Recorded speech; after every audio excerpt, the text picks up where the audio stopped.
Assalamualaikum warahmatullahi wabarakatuh. Alhamdulillahi rabbil alamin. Wassalatu wassalamu ala asrafil mursalin Sayyidina Muhammad wa ala alihi wa sahbihi ajma'in. Amma ba'du. Hadis Muslim nomor 707. Artinya, diriwayatkan dari Ja'far bin Muhammad dari ayahnya, ia berkata, kami pernah datang ke rumah Jabir bin Abdullah radhiyallahu anhu, lalu dia menanyai tiap orang dari kami.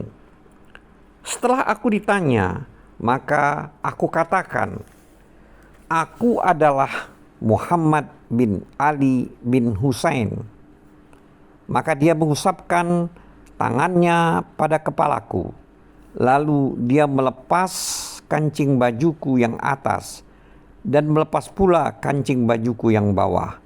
Kemudian dia meletakkan telapak tangannya di antara dua susuku. Kemudian aku saat itu masih remaja. Dia mengatakan, selamat datang hai kemenakanku. Tanyakanlah apa yang engkau kehendaki. Maka aku bertanya kepadanya, yang ketika itu dia buta dan waktu salat telah tiba. Lalu dia berdiri di atas sajadah yang selalu disandangnya. Setiap kali dia meletakkan sajadah itu di atas pundaknya, maka ujung sajadah tersebut kembali kepada dirinya karena kecilnya sajadah itu. Di sampingnya terdapat selendang miliknya di atas gantungan, lalu dia salat bersama kami. Aku tanyakan kepadanya, beritahukan kepada kami tentang haji Rasulullah SAW. Lalu dia mengatakan sambil menghitung-hitung sampai bilangan 9 dengan jarinya.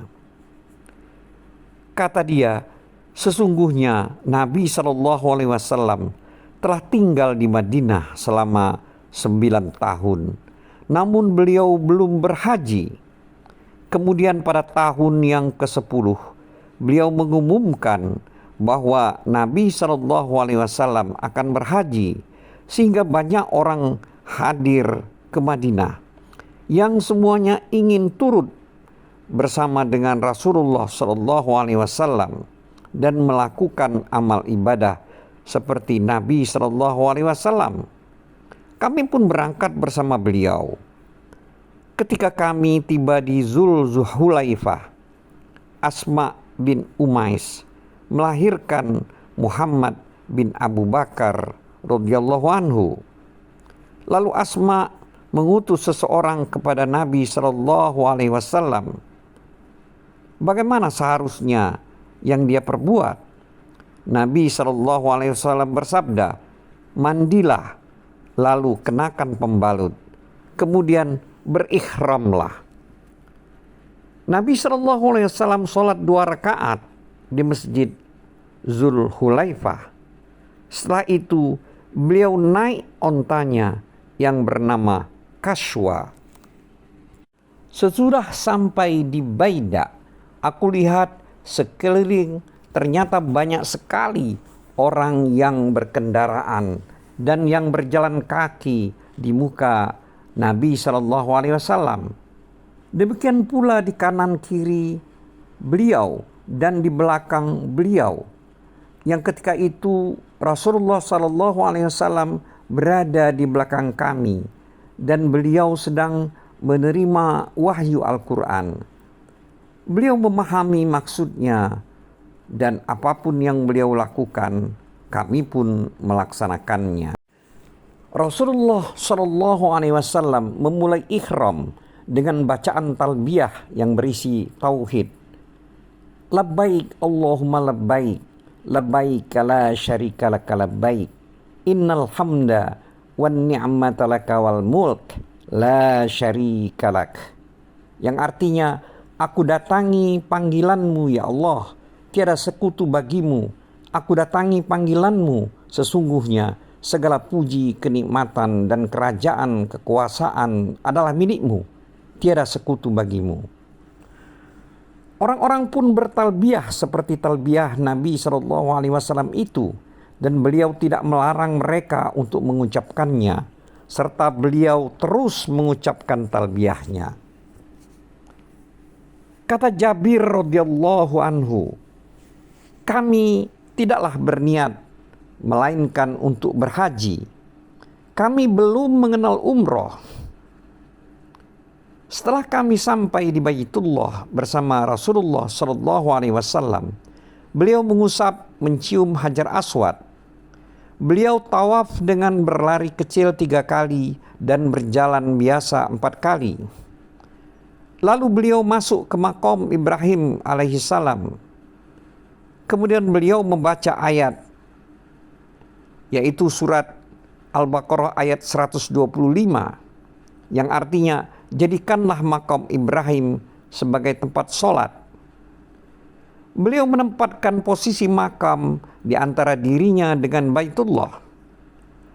Ayahku mengatakan, yang penuturannya itu tidaklah aku ketahui melainkan dari Nabi SAW. Di dalam sholat 2 rakaat tersebut, Nabi SAW membaca surah Qul huwallahu ahad dan surah Qul ya ayyuhal kafirun. Kemudian Nabi SAW kembali lagi ke Hajar Aswad. Lalu beliau mengusap dan menciumnya. Setelah itu beliau keluar melalui pintu menuju sofa. Ketika telah dekat sofa, beliau membaca ayat surat Al-Baqarah ayat 158 yang artinya sesungguhnya sa'i antara Safa dan Marwa adalah sebagian dari tanda-tanda kebesaran Allah. Lalu beliau melaksanakan sa'i mulai dari Safa. Beliau naik ke Safa sehingga bisa melihat Ka'bah. Lalu beliau menghadap kiblat dengan mengucapkan kalimat yang mentauhidkan dan mengagungkan Allah. Beliau mengucapkan, La ilaha illallah wahdahu la syarikalah, lahul mulku walahul hamdu wa huwa ala kulli syai'in qadir. La ilaha illallah wahdahu anjaza wa'dahu wa nasara abdah wa hazamal ahzaba wahdah. Artinya tidak ada Tuhan selain Allah, dialah satu-satunya, tiada sekutu baginya, kekuasaan dan segala puji adalah miliknya, dan maha kuasa atas segala sesuatu. Tidak ada Tuhan selain Allah, dialah satu-satunya, dia menepati janjinya, menolong hambanya dan menghancurkan musuh-musuhnya dengan sendirinya. Setelah itu beliau berdoa. Ucapan tersebut diulanginya sampai 3 kali. Lalu beliau turun ke Marwah. Sesampainya di lembah, beliau berlari kecil bersa'i. Ketika kami telah naik ke bagian atas, beliau berjalan biasa sampai beliau tiba di Marwah. Beliau melakukan apa yang seperti dilakukan di Safa. Kemudian beliau mengakhiri sa'i di Marwah. Beliau mengatakan, seandainya aku belum melakukan apa yang telah aku lakukan, tentu aku tidak membawa hewan hadyu, dan ibadahku tadi aku jadikan sebagai umroh saja. Karena itu, barang siapa tidak membawa hewan hadyu, maka hendaklah dia bertahalul dan hendaklah dia jadikan ibadahnya yang tadi itu sebagai umroh. Suraqah bin Malik bin Ju'sum berdiri lalu bertanya, Ya Rasulullah, apakah untuk tahun ini saja demikian itu ataukah seterusnya? Maka Nabi SAW memencarkan jari-jarinya yang satu dengan yang lain, kemudian bersabda, umroh menyatu dengan haji. Beliau ucapkan itu 2 kali. Tidak untuk tahun ini saja, tapi untuk seterusnya. Sementara itu Ali radhiyallahu anhu datang dari Yaman dengan membawa hewan kurban Nabi SAW. Lalu dia dapati Fatimah termasuk orang yang bertahalul. Fatimah mengenakan pakaian yang berkelir dan memakai celak mata. Maka Ali radhiyallahu anhu melarang Fatimah berbuat demikian. Kata Fatimah, ayahkulah yang menyuruhku begini.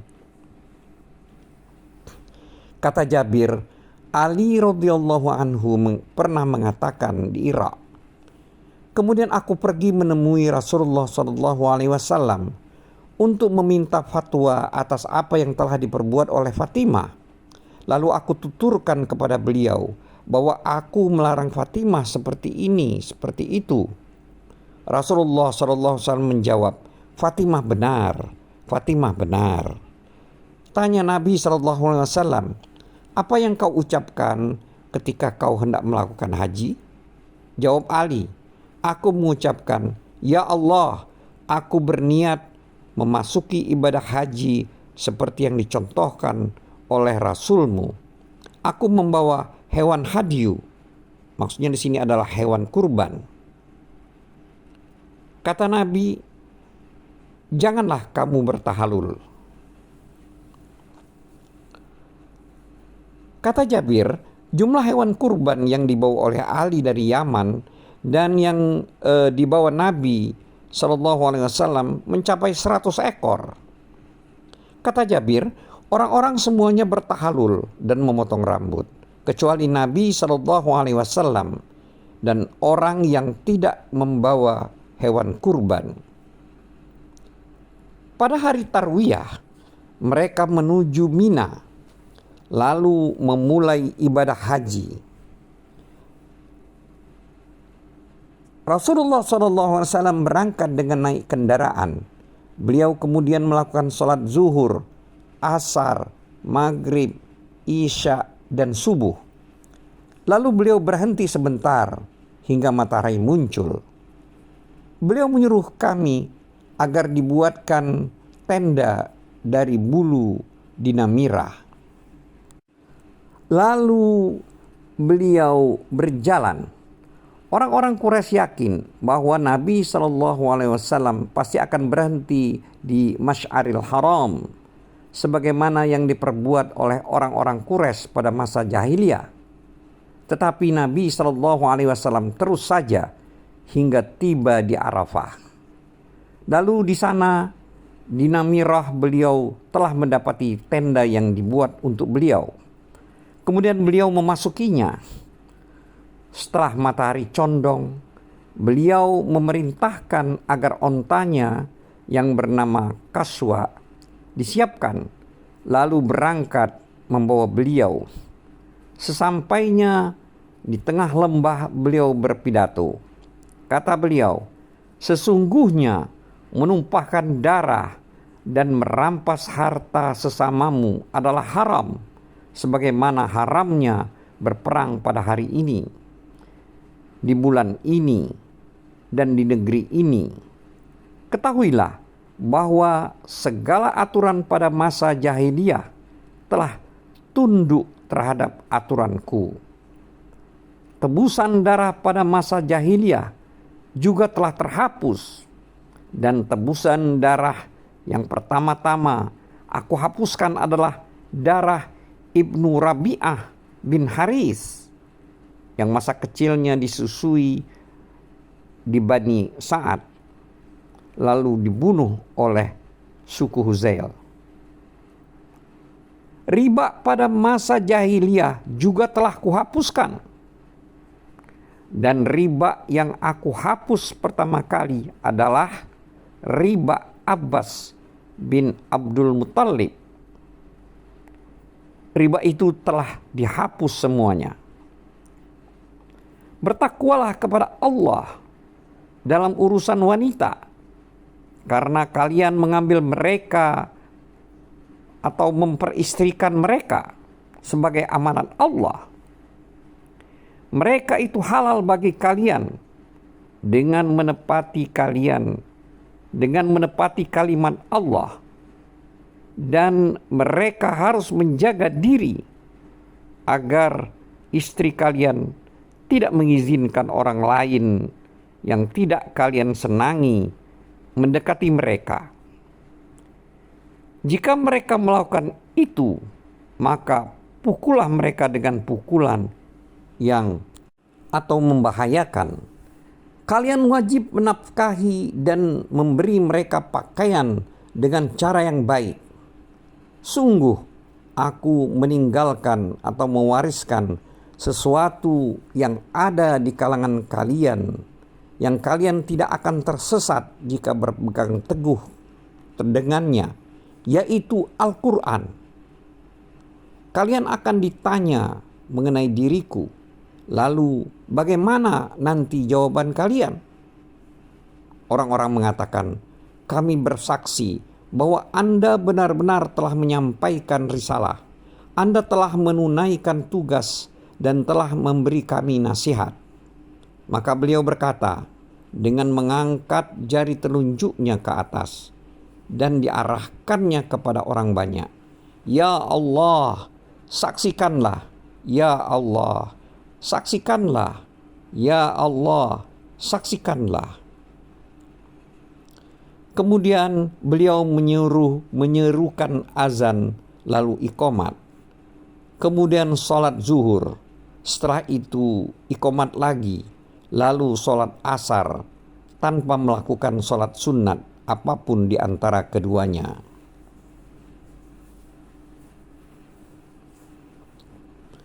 Kemudian Rasulullah SAW berkendaraan sehingga tiba di tempat wukuf. Beliau menghentikan ontanya Qaswa di tempat bebatuan, dan orang-orang yang berjalan kaki ada di depannya. Beliau menghadap kiblat.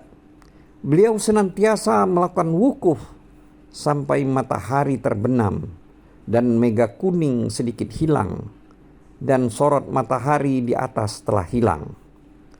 Lalu beliau teruskan perjalanannya dengan membonceng Usamah di belakangnya. Rasulullah SAW mengendalikan ontanya, yaitu Qaswa, sehingga kepala onta itu hampir menyentuh pelana kendaraannya. Beliau berseru dengan isyarat tangannya, "Saudara-saudara, tenanglah, tenanglah." Setiap kali beliau menghadapi pendakian, beliau melonggarkan sedikit tali kekang untanya agar mudah untuk mendaki. Setelah sampai di Muzdalifah, beliau sholat maghrib dan isya dengan sekali azan dan 2 kali iqamat tanpa sholat sunnat apapun di antara keduanya. Setelah itu beliau berbaring atau tidur sampai subuh. Lalu beliau sholat subuh dengan sekali azan dan sekali iqamat.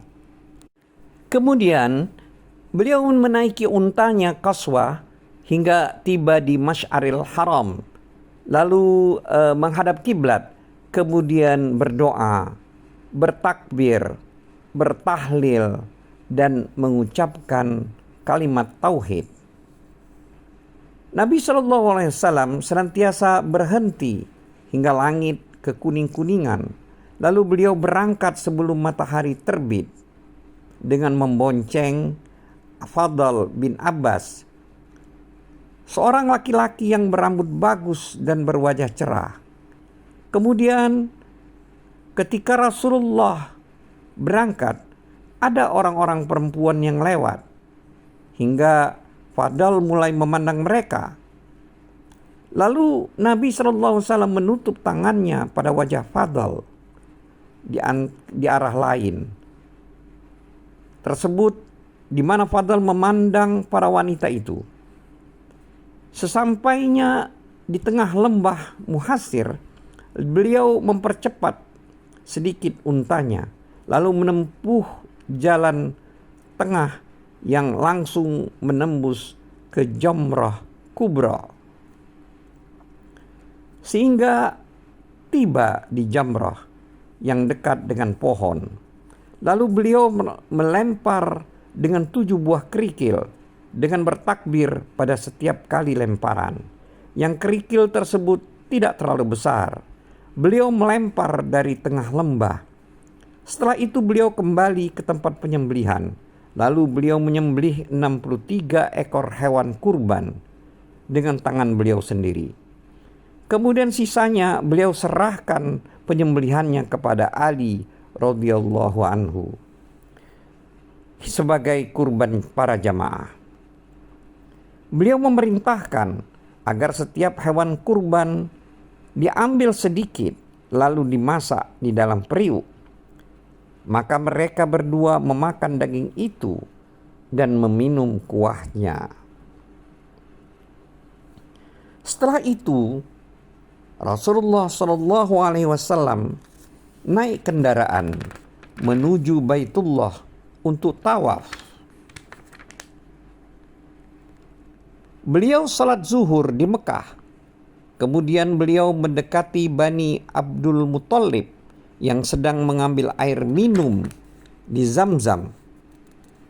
Beliau mengatakan, "Hai Bani Abdul Muthalib, ambilkan air minum. Kalau saja aku tidak khawatir akan dinilai tidak wajar oleh orang-orang, tentu aku mengambil atau menimba air sendiri bersama kalian." Kemudian mereka mengambilkan air 1 timba untuk Nabi SAW.